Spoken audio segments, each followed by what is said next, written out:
Sengupta. I'm talking today to Major General Neeraj Bali after an illustrious career in the Indian Army. General Bali now is a popular motivation speaker and also a strategist. I wanted to talk to Major Bali about two or three issues. We're going to talk about the Agniveer issue, which is really quite hot in the news cycle these days, but also another thing that has often intrigued me, which is as the Indian Army transitions, a new Chief of Defense Staff position was created a little while ago. We are talking about new theater commands coming up. A whole range of changes are happening within the Indian Armed Forces. Indigenization of weapons are coming. Is the inherent culture of the Indian Army in some senses changing? We also saw the change of music from the old English beating retreat music to more Indian versions of music being applied in march past. So all kinds of changes seeping into the Indian Armed Forces. Is the inherent culture of the Indian Armed Forces therefore changing? To discuss all that, Major General Neeraj Bali. Thanks, General. Thank you, Hindol. Thank you very much. My pleasure. Let me begin, General, by asking you about the Agniveer issue. Often debated, came up in debate very recently once again. In your opinion, where does the Agniveer issue stand today? And what kind of feedback are you getting or have you heard about the success or failure, in a sense, of the scheme?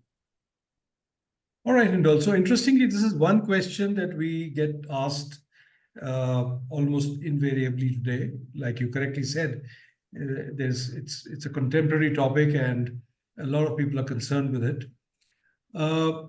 Before I give you an answer, which is essentially my personal answer, it's not the official view by a long shot.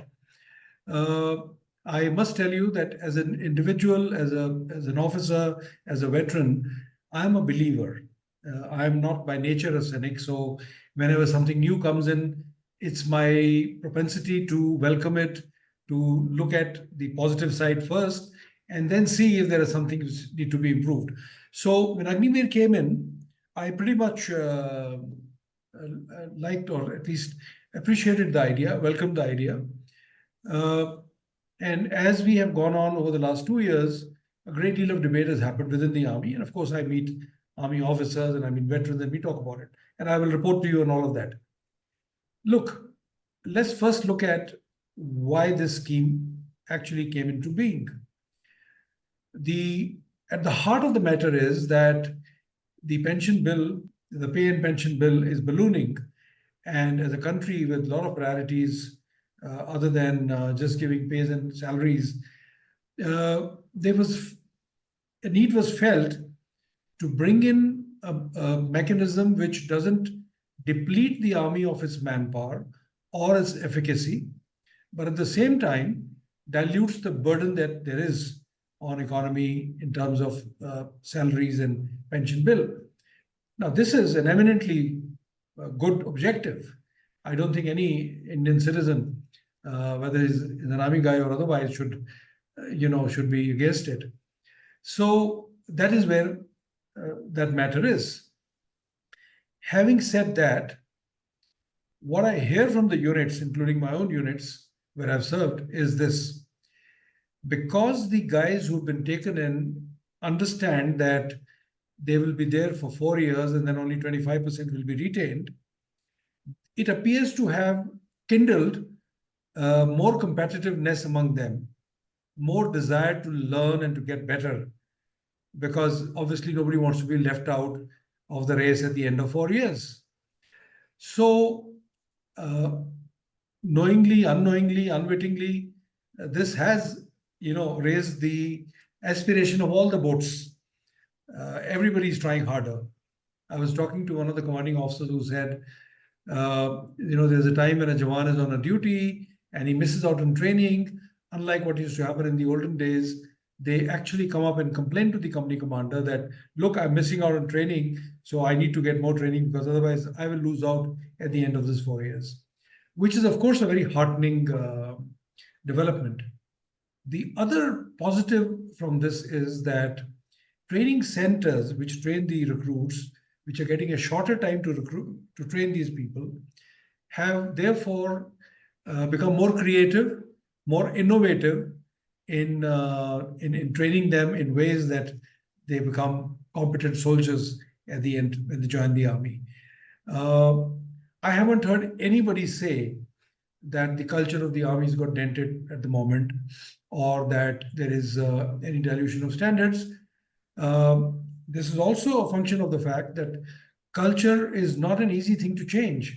Culture is an obdurate animal. It's not, and the army's leadership is too strong to allow the culture to just simply change overnight. These are all the positives. Now there is always the other side. And the other side is that 75% of them are going to be out in the streets, fit, trained in weapons. But are they going to be And out on the streets, General? Because there is also news that says a large number will be absorbed in state, constabulary, state reserve forces, all kinds of, paramilitary forces and stuff. no one will be more delighted than I will be if that happens, but there are no jobs in Don. Where are these extra vacancies going to come from? In fact, one of the DG of CRPF has said, why will I take rejects from the army? I got plenty of people queuing up to join the CRPF directly. So, unless we address this question more empirically and more objectively, we don't know. As a matter of fact, if what you just said turns out to be right, I would be among the people who would be most delighted. I mean, we want our soldiers to get absorbed, but unfortunately, it hasn't even happened earlier. People who left the army never got laterally absorbed into. Not many of them got laterally absorbed into anything at all. So I don't know. And however, if that happens, if our worst fears come true, then of course it is for the society to look at the issue and how they are going to, meet this kind of a challenge. Uh, that is the flip side that I can see. But for the army itself, there really is no flip side. These guys are trying hard. They are trying to be more competent.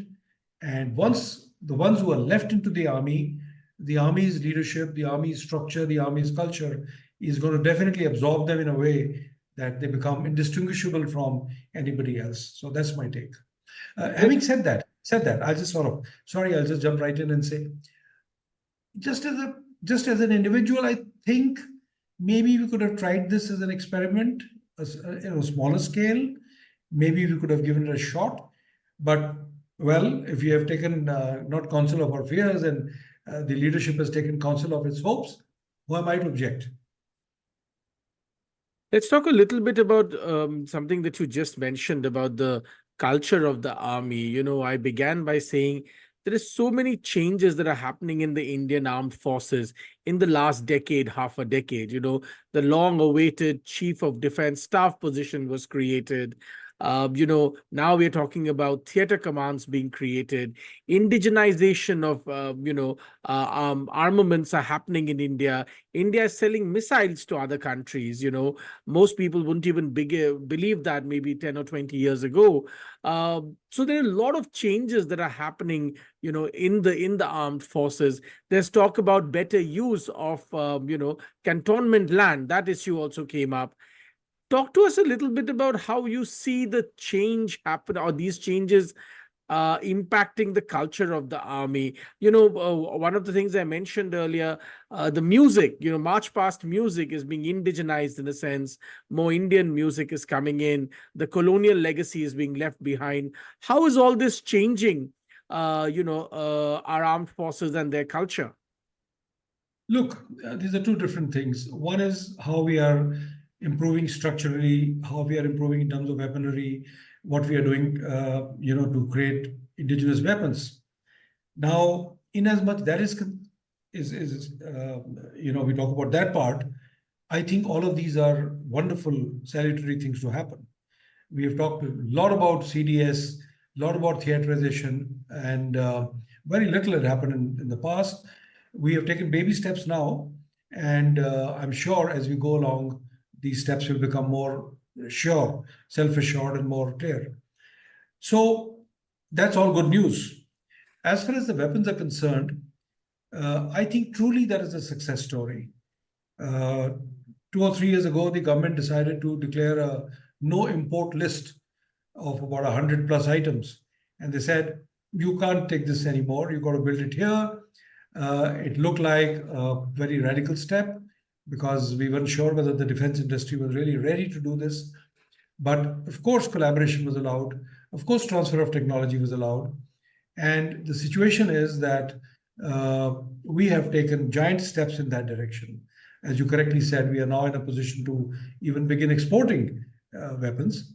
And certainly, there is a lot of indigenization of weapons. So, all this is great news. And this is kudos to both the political as well as the military leadership for having done that. And much of it has happened after I retired. So, I can't really take any form of credit, for, even 1%, on a lighter note. As far as the other things you said about tradition and culture, you see the The army. decolonization, in a sense, of the army, Yeah, right? I mean, yeah. there's I'm coming, decolonization happening everywhere. I'm coming to that. So, look, it's not as if the army was ever paying obeisance to the British at any point of time, right? It's not like we were wedded to the idea of colonial masters, or once we became an independent country, we were all on our own, whether we got a little bashing in 62 or whether we started winning in 65 and 71 and so on and so forth. So we really were pretty much, we had cut ourselves off from the British. Having said that, we must understand that the army rests on its traditions. We mustn't throw the baby out with the bathwater. This is not a question of just wholesale changes. I'm sure nobody's attempting that, and nobody should attempt that, because uh, after all, what is Indian and what is British?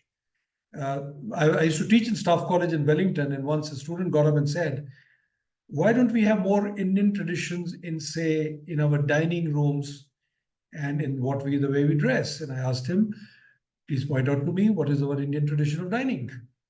How do we dine? I mean, is there one tradition, or is there? That's not the important question. That may be a little superficial question.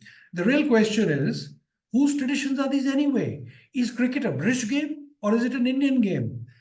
We are a self-assured, confident country. Is English the Englishman's language, and therefore, in an attempt to decolonize, we should drop the language and only learn Hindi and Sanskrit and Bengali? That would be suicidal. It is not their language. We have Shashi Tharoor. It's our language. All right. So, I mean, a country that has Shashi Tharoor, how can it say English is a British language or cricket is a British game? And we should, oh, as they were colonial masters, we should give it up. Trousers are a British invention, so we should get back to dhotis. That would be ridiculous. We got to take these steps carefully and slowly and in a very reflective way. Look at the good that has been left by that colonial tradition, and I'll point out a few things to you. The apolitical nature of the army was inherited from the British. They made sure we didn't meddle with politics. And look at where we are today. No meddling. Look at the country next door, Pakistan, the ones who completely gave up that tradition. Look at where they are, right? The apolitical nature, the acceptance of civilian control. I can't tell you in the 40 years I wear uniform, how many times I heard that, look, it's a civilian control. Whatever government comes in, we just have to, go with that. Then how about professionalism? The professionalism at the officers level. It was inherited. It has been tweaked to our own requirements, but it is pretty much a continuity. It's an evolution, So I'm just pointing out a few things that existed. Our secular nature in the army. It was inherited and it continues, and it's like an island in the country right now. I can't even begin to tell you how different it is inside the army and outside the army. Having said that, it's not as if we need to also blindly follow what was left in 1947. Sure, we tended to look a little more like British in our traditions when I joined the army. Even when I joined the army back in '78, you couldn't wear half sleeve shirts to the mess, for example. Even today, you cannot wear anything other than proper leather shoes in an army mess or an army club. English was the only language spoken in National Defense Academy, and so on and so forth. So there are so many things that happened. You pointed out the music and beating the retreat. Should we adopt our own music and our own heritage, which has such a rich we have such a rich repository of music in our country? The short answer is absolutely yes. As a confident nation, we must adopt our own things. Should we therefore just discard everything we had? That would be foolish. I don't think should be anybody's case in point. I was looking at a video of the National Defense Academy parade. The parade used to end with Auld Lang Syne. It still ends with Auld Lang Syne. All right. It's still a very emotional matter for people who do a slow march at the end and pass the quarter deck and pass out of. In every cadet's room, there used to be a poem on the wall. It's called "If" by Rudyard Kipling. It is still there. Now, should we replace it with something of our own? Yes, why not? I mean, if we feel we have something more stirring, the point should be what is more effective for us as an army. Our goal is not to change for the sake of change. Our goal is to beat the adversaries we have and to protect the country. And if there are traditions which are helping us do that, regimentation, for example, which we inherited from the British, we should latch on to it. And let me tell you something on a lighter note. As a young captain, I became in charge, among other jobs, in charge of the officers' mess. It's called the mess secretary. It's not a main job. It's just a little job to make sure the food is served, etc., correctly. And I said, as a thinking young man, I said, why is the plate in which we put chapati on the left? Indians traditionally eat with the right hand, and the British broke bread probably with the left hand, maybe. But every time you have to eat chapati, you have to reach right across the plate, maybe dipping your sleeves into gravy and then breaking chapati. So what I did is in the afternoon, I moved all the plates to the right-hand side. I ordered the mess havaldar. And when the CO walked in and he sat down, he said, "What's wrong with you guys? Who's this havaldar who has changed this plates? You don't even know the plates are supposed to be on the left?" And someone said, "Sir, actually it is Neeraj. He's just taken over as mess secretary. It was his idea." He looked at me and said, "So you are here to change traditions of the army? Thank you very much. Everyone, put your plates on the left." Everybody picked it up and put it on the left. I mean, some things don't change. Some things just go on like that. So there is a lot more I can tell you where the change is taking place in our culture, in our thinking. It is not because we are retaliating against the British.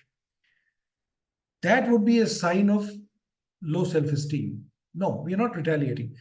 It is because as a country, we are becoming a more self-assured nation. We are more comfortable in our skins. We are happy to listen to Bollywood songs in the mess. We are happy to dance to those tunes. We are, we probably use our language much more than we earlier did. It is not to be seen, in my view, as a phenomenon of decolonization. It should be seen a positive way of the growth of the Indian confidence. You talked about the last 10 years. Let me give you a little nugget which very few people would have spotted. And few people know. When we do our exercises, when we do our war games, every war game, we write a huge narrative. The narrative is between India and an adversary. India is not called India. It is called either Swaraj Desh or it is called Blue Land. And our adversary, be it Pakistan or whatever, is called either Narak Desh or Red Land or Chandal. Okay, no prizes for guessing what is what.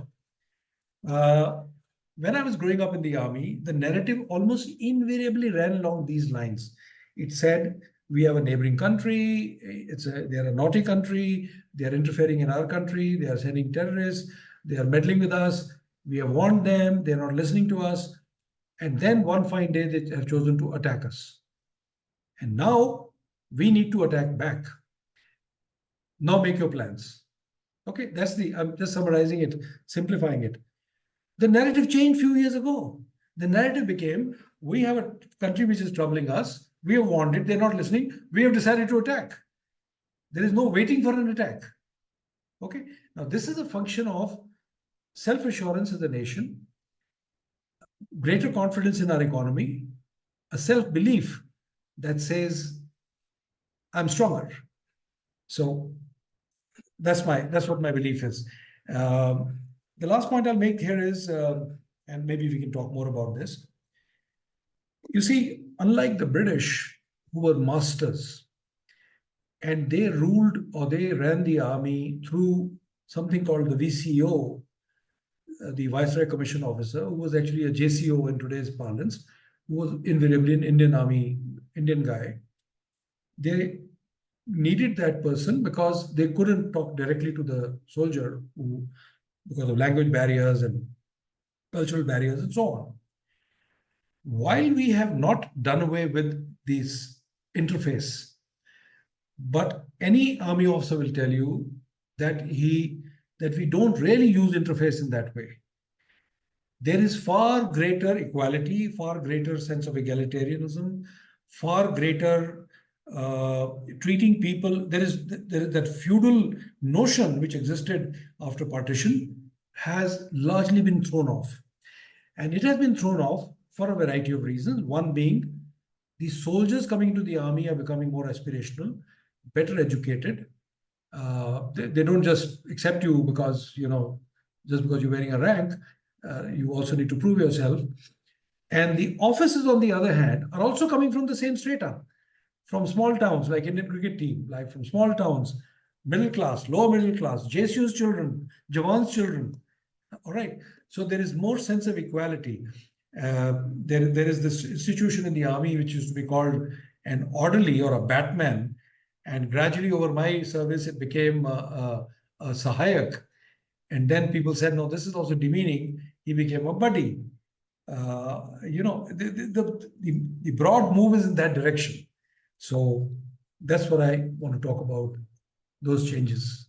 Very interesting. You're essentially saying that not only is the Indian Army decolonizing in a sense, but it's also, to use a cricketing parlance, today plays offense much more than just purely defense, which I find very interesting. And, others in my conversations have said the same thing. So, that's really interesting.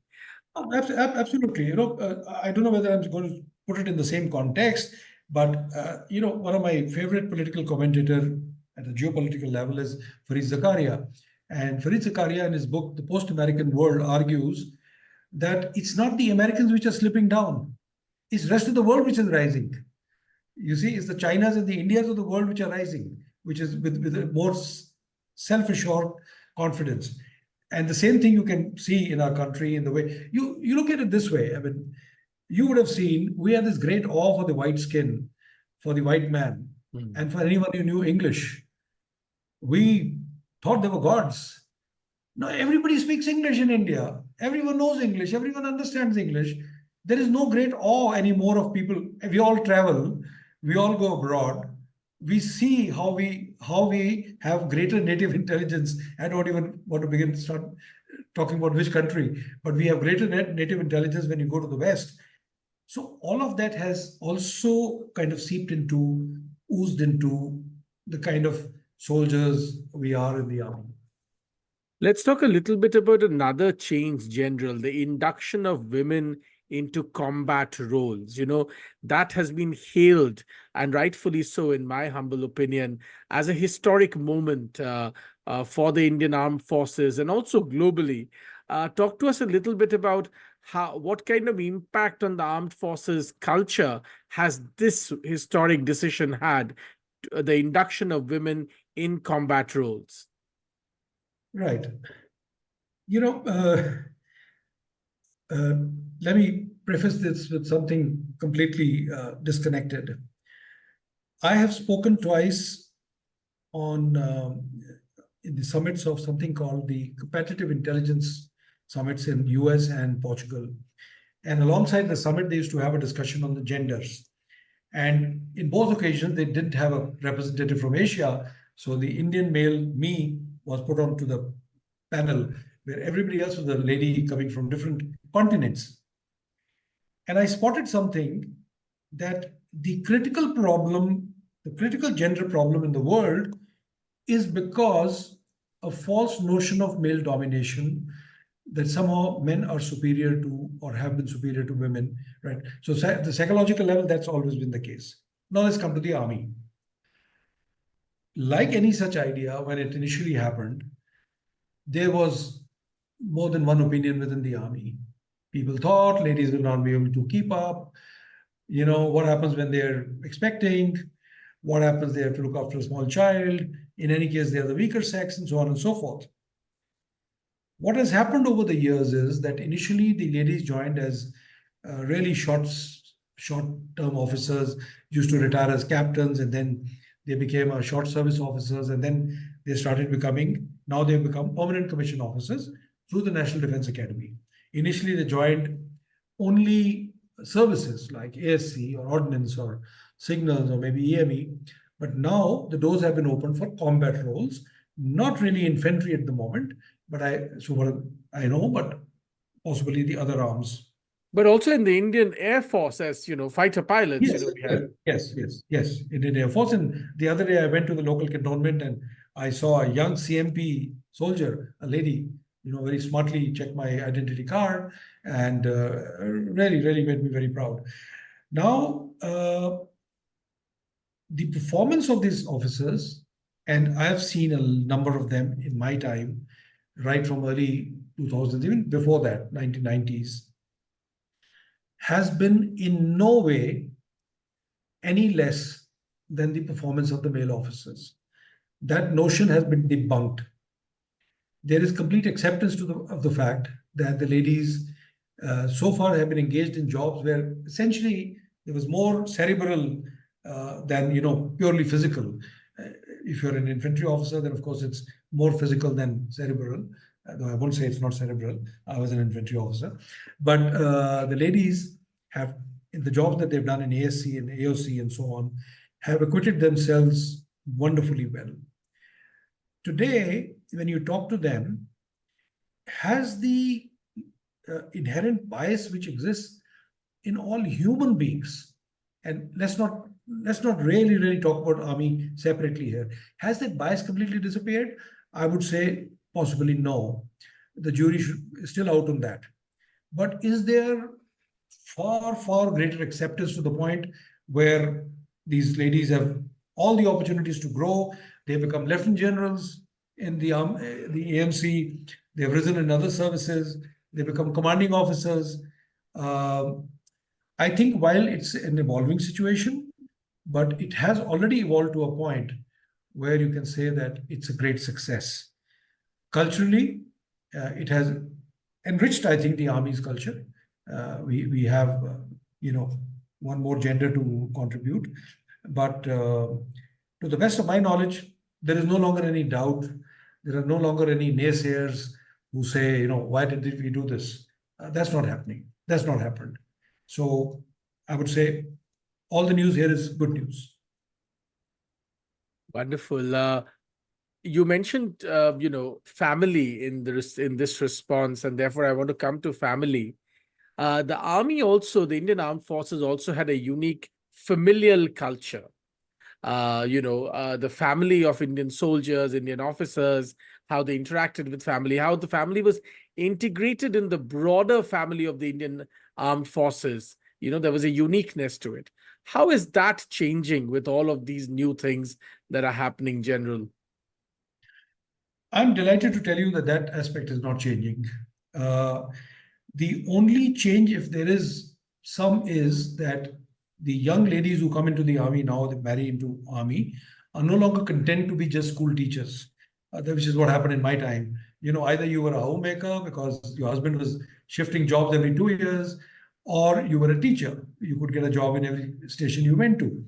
And if you had to take a more professional corporate job, it meant living away from your spouse for long periods of time. And I think a number of ladies are opting for that option, and it's fine. Having said that, you raised a very important point here.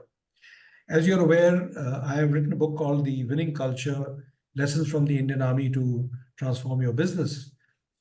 It has a chapter on family life and it's called Not by Brotherhood Alone.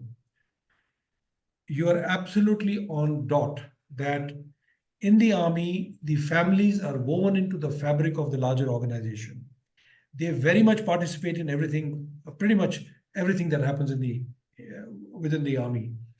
Uh, and in return, the army also takes a lot of care of the families, both while they are serving with their husbands, or even in the case of where people have died in operations and so on and so forth. The army continues to stay in touch, continues to take care of the families. So the families are completely integrated into the lives. Unlike the corporate sector, and I feel I've been a CEO twice, and I can tell you the corporate sector is missing a great trick here. Unless the corporate sector in the army, there is no socializing, which is stag by and large. There is no such thing as I'm taking a team out for a drink. It is family to family. All connections are family to family. You stay in touch for 30, 40 years or more as families. You know each other's children. You attend weddings. It doesn't matter where you post it. Okay. So you continue to meet, and our lives are so much richer for it. I can't tell you how many officers, when they're passing through this place, they come and stay with us, stay for a couple of days. We chat about old times and they go away. Right. So, how is it manifested? I will give you a startling uh, uh, statistic and a startling story. I know of possibly 50 cases or more where a lady, having lost her husband in operations, left her completely civilian background, fought and struggled her way into the army to fill that place. Please remember that there is no quota system in the army. There's no such thing that your husband dies and you get a job. No such thing. If I was to tell you the stories of this, it'll probably, it'll surprise you and shock you. I've known of a commanding officer's wife who had never dreamt of serving in the army. He died. His name was Colonel Mahadik. And his wife, Swati, decided to apply for the army. She was grossly overage. There were no rules that she could have joined in. She fought all the way to the ministry and finally joined the officer training academy, where she told me she almost died doing the training because she never used to even run. And there she was doing the training. And she's joined, she's an officer. I know a young girl called Nitika Kaul, and these are one of the several examples, who used to work for TCS, young smart lady, married an army officer, Major Vibhuti. He died after 10 months in an operation. She had never been to an army unit. And she left her job and eventually applied to join. So when I interviewed her for my book, I said, yours is not a case of army's culture because you didn't know army's culture. Maybe you're joining because you love your husband. She said, no, sir. My husband was an army officer's child, a retired army veteran's child. It's my mother-in-law who encouraged me. She said, I've lost my child. Now, why don't you join the army? Why didn't you serve? I have a close friend and a coursemate, Girish and Meghna. And Meghna is very popular on the Twitter. They lost their only son, Akshay, a few years ago. And ever since they lost him, they've made it their life's mission to help children with less advantages to join the army. Which organization will you ever quote to me in India or abroad where people lose their near and dear ones and instead of blaming the organization are wanting to serve it more? And that's what tells you about the culture of the family to family in the army, and that's continuing, and I'm so delighted it's continuing. My last question, General, and you've given us some really heartwarming stories and insights here. So thank you for that. I have one last question, which is that there is a new move within the Indian Armed Forces to draw strategic insights from India's own history, culture, and practices. It has been called Project Udbhav. This has begun. There's a lot of research happening there talk to us a little bit about that. How useful would it be to bring in a lot of strategic ideas from India's own rich heritage, its history, its stories, a lot of which involve, conflict, war, what kings did, what gods did, and so on and so forth. And to seep all these ideas into our broader strategic culture. Yeah, sure. So Project Udbhav, or as it is, you can translate into, call it origin or genesis. Uh, I think it is a wonderful idea because for too long we have ignored the richness of what we have, and I think probably even today we are only scratching the surface in all walks of life, whether it's music or arts or culture or wherever, because having come from a British ruled era, we have given English the predominance. The reason is very simple. The British only communicated in that language, and they encouraged people who could learn that language and speak and know that tradition and know that music to grow. That became the definition of the middle class in India. And as a matter of fact, if you look at the all the political leaders who came into power immediately after 1947, they were all English speaking.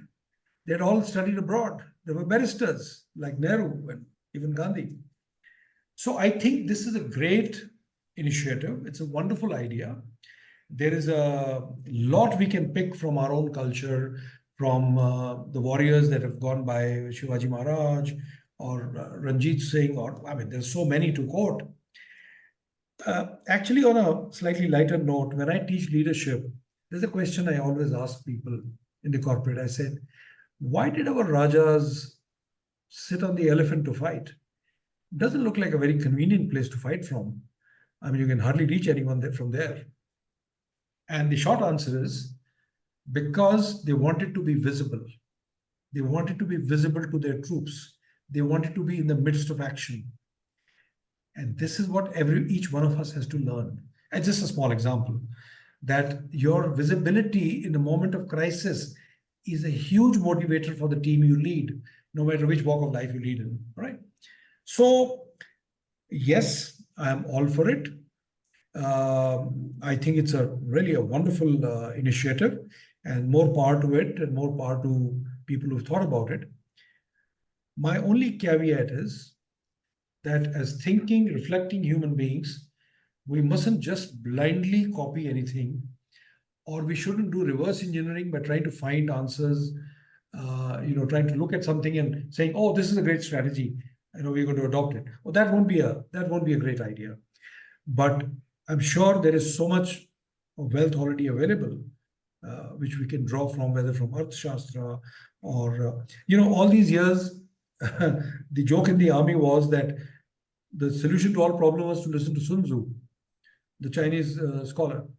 And The I art used to of joke about war, yes. the art of war. And I used to joke about it and say, who's Sun Tzu? And people used to say he was a Chinese general. I said, no, Sun Tzu was a professional quote writer. He only wrote quotations. So, and reading Sun Tzu and looking at his quotations is like trying to decipher a horoscope or trying to decipher, some soothsayer. You can interpret it any which way. You can, most of it, you can just interpret. So we don't want to do that. We want to look at our own culture and tradition as reflective, thinking human beings and draw the best. And I think it's a terrific idea. General Bali, it's been a really heartwarming and candid conversation. Thank you for your insights, deep, rich insights into the culture of the Indian Armed Forces, into its familial life, the coming of women combat officers, and much more. I thank you for your time. Thank you very much, Hindol. The pleasure's entirely been mine, and Jai Hind. Jai Hind, sir.